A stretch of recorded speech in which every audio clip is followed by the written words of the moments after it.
রাধে রাধে বন্ধুরা। বন্ধুরা, তোমরা কে কে আচার খেতে ভালোবাসো আর কে কে আচার বানাও শীতকালে? আমি কিন্তু আচার বানাই, নানান রকমের আচার বানাই।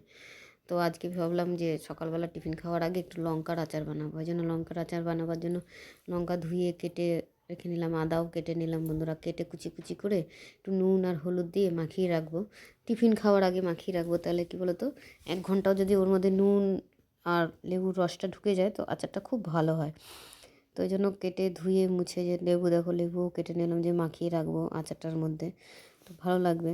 তোমরাও এরকম পদ্ধতিতে আচার বানাবে বন্ধুরা, দেখো খেতে খুব ভালো লাগবে বন্ধুরা।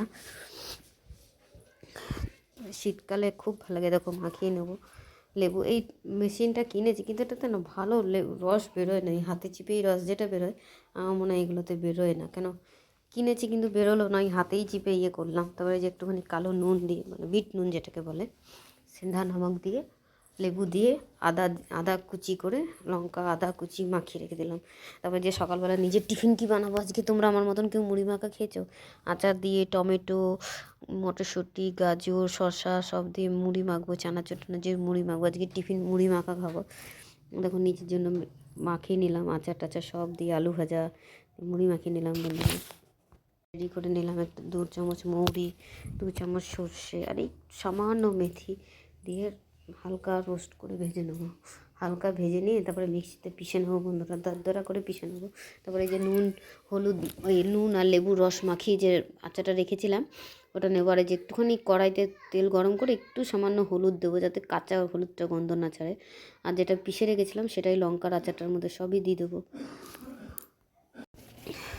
তারপর দেখো লাল মির্চ দিলাম, যেটা কাশ্মীরি লাল মির্চ বলে, একটু কালার করার জন্য। তোমরা না চাইলেও দিতে পারো, কিন্তু যেহেতু একটু ভাল লাগবে কালারটা দিলে, ওই জন্য কালারটা দিলাম বন্ধুরা। তারপরে দেখো সব একটু সামান্য গুড় দেবে, গুড় দিয়ে একটু একটু স্বাদটা লাগবে, টক ঝাল মিষ্টি সবটা সুন্দর লাগবে। তারপর গরম তেল, গরম তেল করে, একটু গরম তেলও দিয়ে দেবে বন্ধুরা। তারপর গরম তেল দিয়ে সব দিয়ে মিক্স করে রেডি করে নেবে বন্ধুরা। তারপর শিশিটাকে একটুখানি কোনো কয়লা পুড়িয়ে মধ্যে একটুখানি হিং দিয়ে, হিঙের ধুঁয়োটা শিশিটার মধ্যে দেবে বন্ধুরা। হিঙের গন্ধতে আচারটা খুবই ভালো লাগবে। এমনি করে একবার করে দেবে বন্ধুরা আচারটা। শীতকালেই দেখো হিং দিয়ে একটুখানি পুর করে দেবে, যাতে হিঙের গন্ধটা শিশিটার মধ্যে ঢুকে যায়, ধুঁয়ো দিয়ে শিশিটার মধ্যে ঢুকে যায়। এই মিক্স করে নেবে, মিক্স করে বন্ধুরা সব আচারটা মিক্স করে নিয়ে যে বোতলে ভরে তারপরে রোদে দিয়ে দেবে বন্ধুরা। এবার আচার আমার রেডি বন্ধুরা। বন্ধুরা, আমার ভিডিও যদি ভালো লাগে তাহলে প্লিজ একটা লাইক, সাবস্ক্রাইব, শেয়ার করে দেবে। আবার তোমাদেরকে বলছি বন্ধুরা, আর কমেন্ট করে দেবে কোনটা ঠিক কোনটা ভুল আমাকে জানাবে বন্ধুরা।